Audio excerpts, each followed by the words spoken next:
Hi, I am Sunny Joseph, a clinical psychologist based in Bangalore.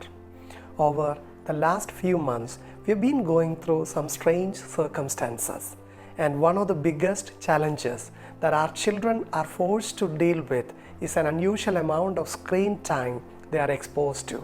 So, this video intends to focus on certain problems that could arise with increased amount of screen time, especially among children. Does screen time cause problems? Yes, it does.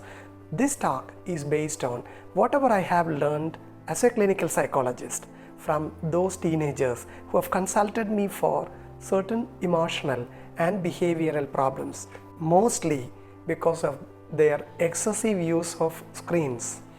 Now, I do have certain other insights based on psychological research that has taken place over the last few decades in this area. Therefore, make sure to watch this video.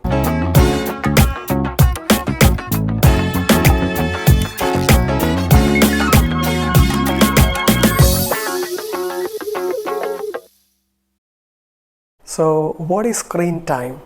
It refers to the time we use electronic or digital devices such as a mobile phone, a tab, a computer, or a television. In another video, I shall exclusively talk about certain changes that our brains undergo because of excessive use of screens. This video, as I mentioned earlier, is dedicated to those emotional or behavioral problems that we typically see among children and adolescents when they are exposed to increased amounts of screen time. I will also be talking about certain ways we can, as parents, prevent these problems. However, before I move on, let me remind you about something. If you look forward to videos on psychology or mental health, make sure to subscribe to this channel. No doubt, the digital world that our children enjoy today is an exceptional one. They learn and acquire knowledge through some exciting learning environment and experience these digital devices provide. It also introduces them with a wonderful world beyond borders, and you know how much we depend on these devices for our children's education today. We also depend on these devices for us to be in touch with people and to make our lives much easier and enjoyable. In fact, digitalization has turned this colossal world into a small family. Yes, we do have a really large number of advantages when we talk about this digital world. However, let me remind you that I'll be focusing only on the problems it causes, especially among children with an excessive amount of screen time.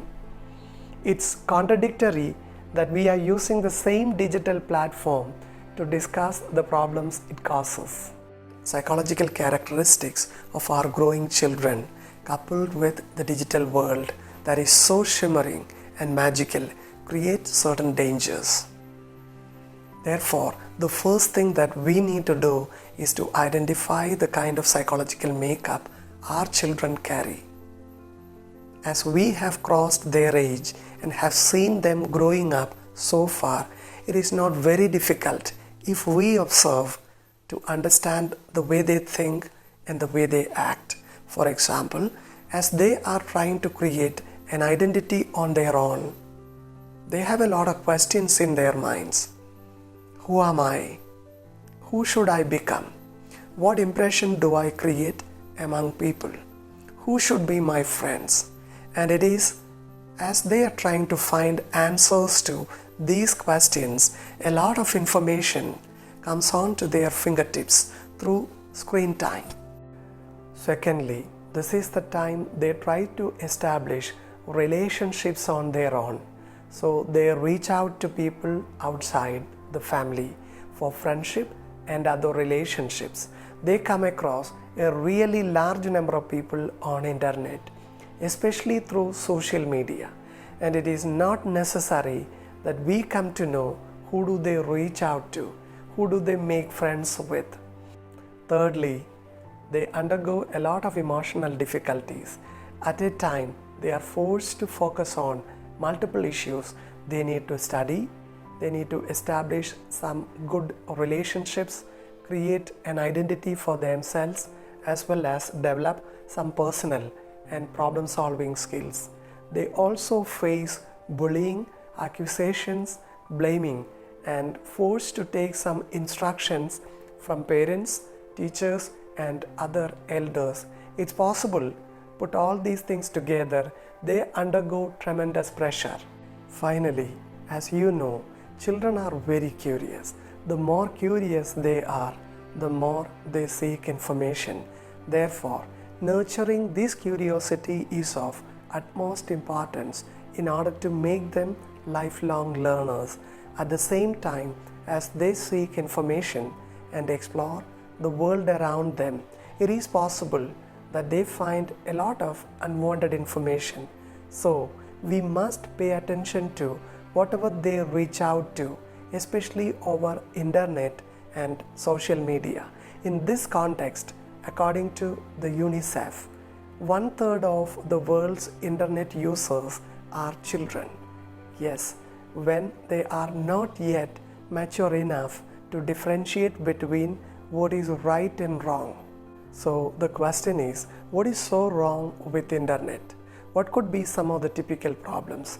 As I mentioned earlier, there are a really large number of advantages that the internet carries. However, anyone can say, write, post, or upload whatever they want online. Therefore, our children can come across a lot of misinformation, unwanted explanations, distorted statistics, and even unusual ideologies. Moreover, there are people who fake their identities. There are shallow relationships. There are also adults who are waiting to victimize children, and of course, a high prevalence of online sex. They do make internet an unsafe and a dangerous space. Scientific studies report that children, when exposed to increased use of electronic and digital devices, are more likely to develop psychological disorders and behavioral problems. For example, as the screen time increases, they appear to develop an emotional insecurity, depression, anxiety, as well as a negative attitude towards their own lives, people, and the world around. They also appear to show certain strange lifestyle changes. They suffer from lack of sleep, physical activity, as well as loss of appetite, leading them to have attentional problems, a lack of interest in studies, behavioral problems, and obesity. Finally, studies very clearly show as the screen time increases, there is a likelihood of getting addicted to internet, video games, and pornography. So, what can we do as parents? I believe we can do a lot while accepting the fact that the growing children need their privacy as well as these gadgets throughout their lives. It is our duty as parents to limit the negative impact of screen time. So the first thing that we need to do is to establish good interpersonal relationships and a strong emotional bonding with our children. Therefore, let's make sure we spend quality time at home every day, especially with our children. The next step is to set aside a specific time for our children to use those devices if at all required. This means you communicate very clearly with your children at what time and for how long exactly they can use those devices. It is important that you decide on this time, especially after having an open discussion with them. It's possible for us to be good role models for our children. It is not what we tell them, but what we do and show them what is important.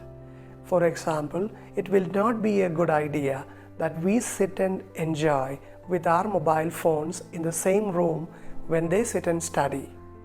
So let's make sure to train ourselves in managing our time and spending time wisely and the best way possible.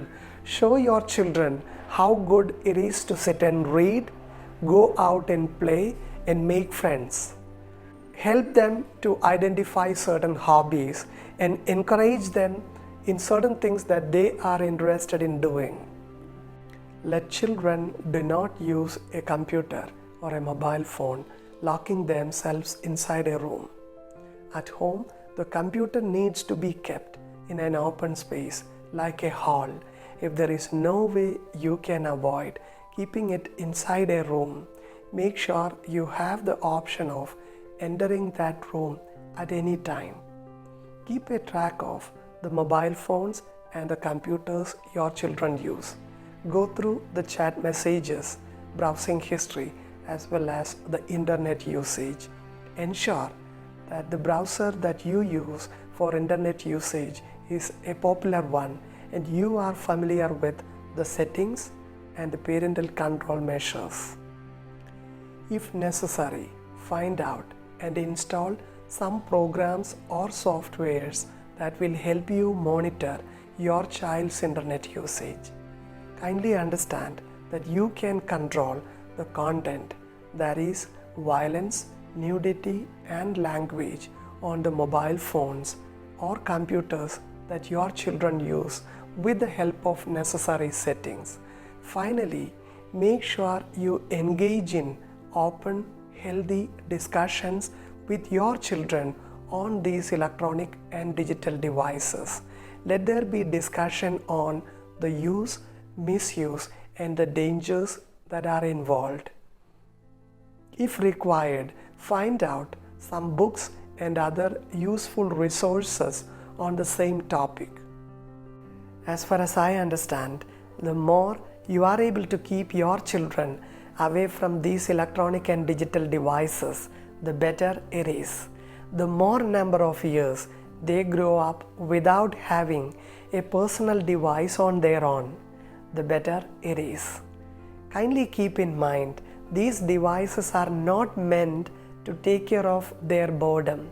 There are better, healthier ways. It is also not their right to use these devices. Be aware of your rights and responsibilities as a parent. I wish you and your children best of the time together. If you liked this video, make sure to share this with everyone, especially those parents who really need this. Thank you so much for your time. Thank you for subscribing to this channel. Thank you.